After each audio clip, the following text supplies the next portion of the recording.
Soyez les bienvenus si vous nous rejoignez sur Média TV Afrique. Votre édition d'information, c'est maintenant. Voici les titres qui dominent l'actualité.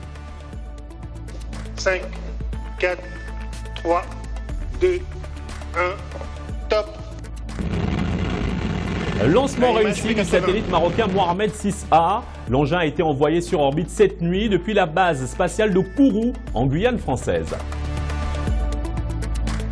En République démocratique du Congo, le nouveau calendrier électoral a été dévoilé par la commission électorale, un programme qui ne plaît ni à l'opposition ni au mouvement citoyen. Et au Sénégal, à Touba, les fidèles et autres sympathisants mourides ont déjà fini de remplir la ville sainte pour célébrer le traditionnel pèlerinage annuel qui marque le départ en exil du fondateur du mouridisme, Cheikh Ahmadou Bamba. Soyez les bienvenus sur Média TV Afrique. Lancement terminé, trajectoire normale, séparation réussie. Ce sont les mots des responsables du lancement du satellite Mohamed 6A. L'engin a été envoyé sur orbite il y a quelques heures à 1h42 GMT exactement. La fusée Vega, transportant le satellite, a opéré depuis Kourou en Guyane française. Férouz Bentaleb nous en dit plus sur cette opération. À image P80, décollage. Le satellite d'observation de la Terre Mohamed 6A a été lancé dans la nuit d'hier à aujourd'hui à 1h42 GMT. Ce petit bijou, conçu par Thales Alenia Space et Airbus pour le compte du Royaume, a quitté le centre spatial de Kourou, en Guyane française, accroché à une fusée italienne Vega. C'est Arianespace, société française chargée de la commercialisation et de l'exploitation des systèmes de lancement spatiaux, qui a annoncé le lancement et coordonné les opérations. Mesdames et messieurs, chers invités, Arianespace est ravi de confirmer la séparation réussie du satellite Mohamed 6A sur son orbite héliosynchrone visée. Pour la 3e fois cette année et la 11e fois depuis ses débuts au centre spatial guyanais, le succès est au rendez-vous pour Vega, ainsi que pour ses clients et ses partenaires. Félicitations à tous. Le satellite Mohamed 6A doit servir notamment aux activités cartographiques et cadastrales, à l'aménagement du territoire, au suivi des activités agricoles, à la prévention et à la gestion des catastrophes naturelles, au suivi des évolutions environnementales et de la désertification. Le satellite Mohamed 6A, qui est à présent sur orbite, est dès aujourd'hui un objet de fierté pour le Royaume du Maroc et pour l'ensemble des Marocains. Ce projet, qui a été voulu par Sa Majesté le Roi Mohamed VI, que Dieu l'assiste, constitue une infrastructure technologique avancée qui permettra le développement d'applications à haute valeur ajoutée pour le Maroc dans des domaines aussi divers que le cadastre, la cartographie, la gestion de l'environnement, la prévention des catastrophes naturelles et climatiques, l'aménagement du territoire et le suivi des activités agricoles. Donc le satellite Mohamed 6A vient d'être séparé. Le satellite Mohamed 6A a été séparé avec succès 55 minutes et 33 secondes après son décollage. Ce sont désormais les équipes marocaines qui prendront les commandes afin d'orienter les missions du satellite. Mission d'une grande importance pour le développement du pays et de la région. Et allons plus loin au sujet du lancement du satellite marocain avec l'analyse d'Olivier Sangui de la Cité de l'Espace de Toulouse en France. Il nous explique l'importance pour le Maroc de disposer d'un tel engin. C'est un outil de puissance politique parce que souvent dans le spatial, on dit par exemple qu'un lanceur, c'est un vecteur de souveraineté. Mais on peut dire la même chose d'un satellite.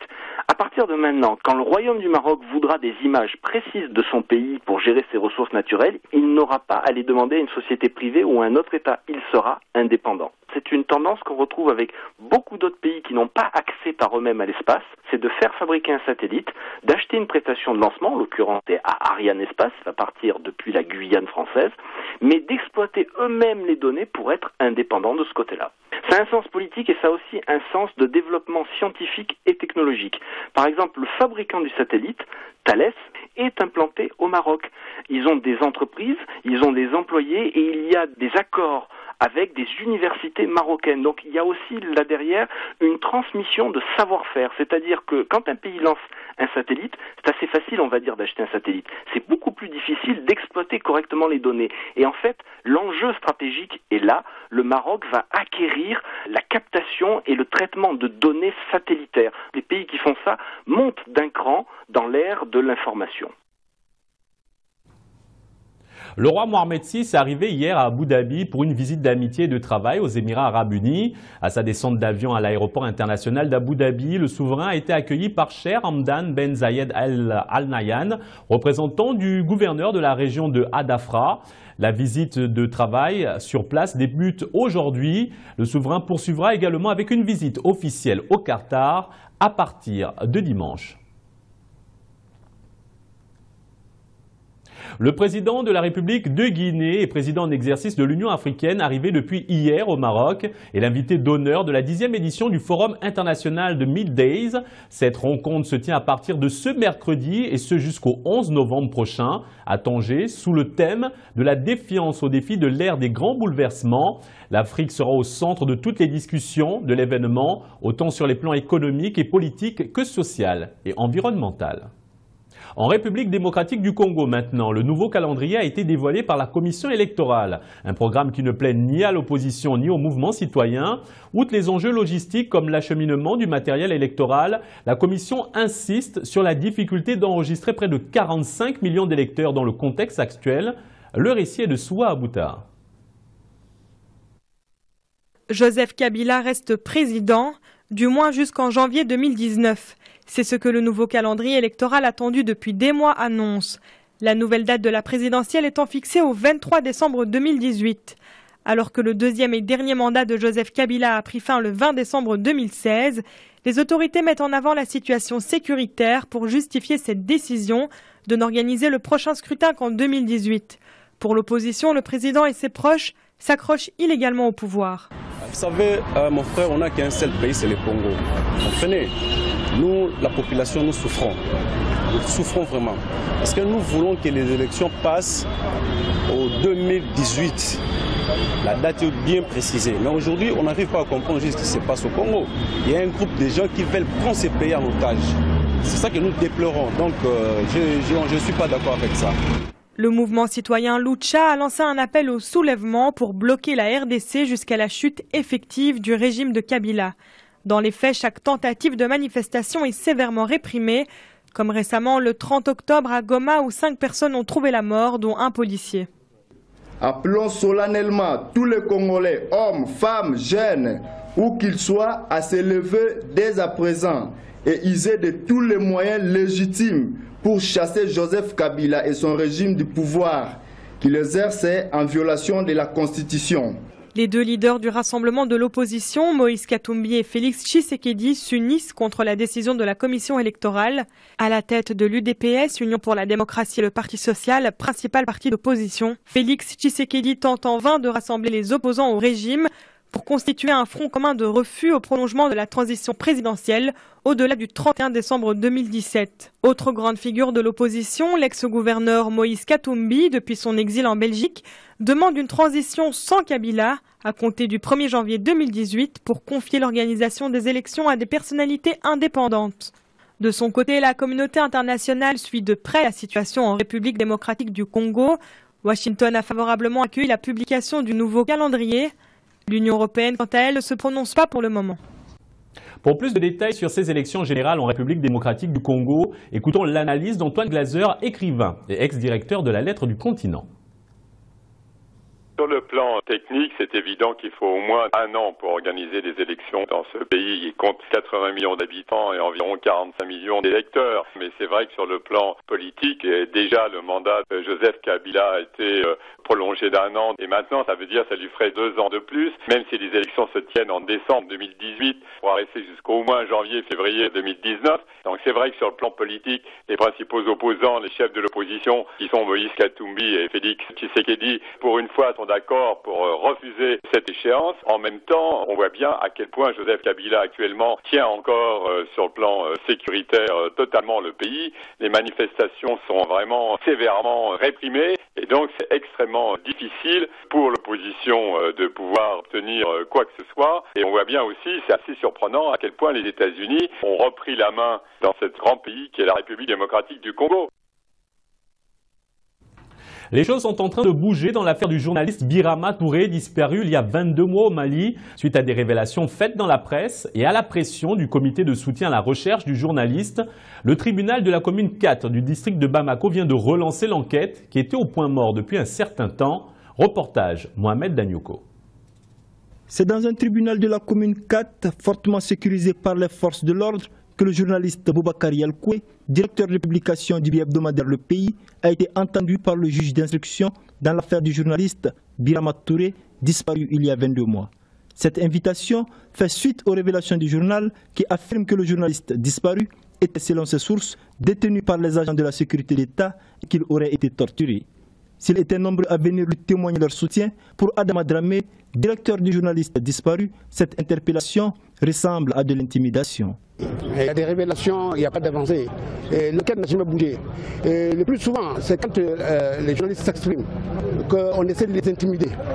Moi, je suis d'autant plus étonné qu'on ait ce dispositif-là. C'est normal que quand un journaliste parle d'une affaire qui est pendante devant la justice, qu'on l'invite à participer à l'évolution du dossier, mais qu'on mette un dispositif policier d'un autre temps pour empêcher des journalistes d'exercer leur métier, c'est très grave. Maintenant, nous on est là par solidarité. En tant que membre d'une des familles fondatrices de Bamako, la famille du journaliste disparu a fait le déplacement pour assister à cette nouvelle évolution dans les recherches de leurs parents. Et nous sommes là tout simplement pour comprendre, parce que sans mentir, la famille est vraiment préoccupée. Nous sommes là pour connaître le sort réel de notre frère. Tant qu'on n'est pas sûr de ce qui s'est réellement passé, alors on ne peut qu'attendre. En tout cas, pour moi, la famille tout attend. Après plus de 2 heures d'interrogation, Boubacar Yalkoué est sorti du tribunal sous les applaudissements de ses soutiens. S'il n'a pas voulu s'exprimer, tout porte à croire que l'enquête sur la disparition de Birama Touré, une première au Mali, est définitivement ouverte. Au Sénégal, à présent, à Touba, les fidèles et autres sympathisants mourides ont déjà fini de remplir la ville sainte pour célébrer le traditionnel pèlerinage annuel qui marque le départ en exil du fondateur du mouridisme, Cheikh Ahmadou Bamba, au Gabon en 1895. Dans toutes les maisons d'hôtes visitées, les pèlerins s'activent dans les berndés qui consistent à préparer toutes sortes de mets à distribuer à tous ceux qui ont fait le déplacement dans la capitale du mouridisme. Reportage de nos envoyés spéciaux à Touba, Daouda Sow et Ousseynou Ndiaye. À Touba, la ville est en pleine effervescence. On est à quelques heures de la célébration du 123e Magal de Touba. Dans les maisons où logent les différents pèlerins, les dames s'affairent dans les cuisines, les hommes leur prêtent main forte. Ici se trouvent les membres du Daïra Fakhoul Khafar, reconnaissables par leur boubou de couleur verte. Les berndés sont en cours comme il est de tradition. Tout est en place. Et le Daïra Fakhoul Khafar, c'est un daïra spécialisé sur l'eau. On donne l'eau à la grande mosquée de Touba et de la glace. Ces mets copieux ont cette dimension sacrée chez les fidèles mourides, de la viande, des poulets et tout ce qui va avec. Objectif, bien régaler les fidèles et autres sympathisants ayant fait le déplacement à Touba. Chaque fidèle mouride se doit de faire des berdés. C'est Seigneur Touba qui le recommande. Nous devons donner tout ce qu'on a et les pèlerins doivent bien manger.